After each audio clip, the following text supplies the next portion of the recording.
Na mwaniaji wa chama tawala cha UDA katika eneo bunge la Ol Kalou, Samuel Mushina, ameripoti kuharibiwa kwa bango lake la kisiasa mjini Captain, hali ambayo imeibua wasiwasi kuhusiana na ongezeko la visa vya kutovumiliana kisiasa kabla ya kuandaliwa kwa uchaguzi mdogo wa ubunge tarehe 16 mwezi ujao.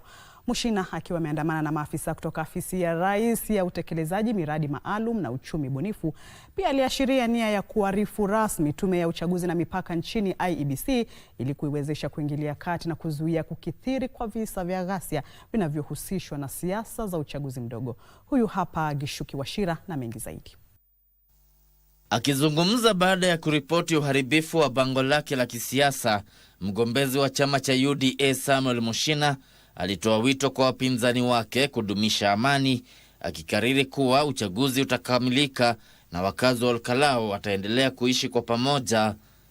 Wale ambao wananisupport ama wale ambao wananiunga mkono, ningeomba msiharibu mali ya mtu yeyote, msiharibu mali ya mtu yeyote ambaye labda tunashindana na yeye, kwa sababu mimi ninaomba tuweke amani, kwa sababu uchaguzi utaisha na sisi tutabaki tukiwa wananchi wa Ol Kalou. Matukio hayo yalitokea jana jioni, muda mchache baada ya mchuano wa mwisho wa shindano la soka la Kaifaga ulioandaliwa katika uwanja wa shule ya upili ya Salient mjini Captain. Pindi tu baada ya Mushina kuondoka eneo hilo, baadhi ya watu walizua rabsha na kuharibu bango kubwa lililokuwa limetundikwa sura yake. Cha kushangaza ni kwamba bango la mpinzani wake mkuu Sami Kamau wa chama cha DCP lililokuwa karibu halikuharibiwa. Mushina alidai kuwa waliotekeleza uovu huo walikuwa wamesafirishwa kutumia malori mawili hadi mjini Captain, ambayo nambari zao za usajili tayari zimewasilishwa kwa maafisa wa polisi. Siku ya leo nikaona ni vizuri nije hapa niweze kuripoti hiyo kesi, kwa sababu sisi kama wakaaji wa Ol Kalou hatungetaka kuona mali yetu ikiharibiwa na wahuni ambao wanaletwa kutoka eneo zingine za ubunge.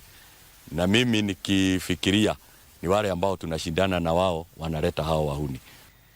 Uharibifu huo ni wa kwanza kuripotiwa tangu kampeni za kisiasa kunoa nanga eneo hilo zinazonuiwa kujaza nafasi ya ubunge iliyoachwa wazi kufuatia kifo cha mbunge wa Ol Kalou marehemu David Kiaraho mnamo mwezi Machi mwaka huu. Gishuki Wachira, Darubini.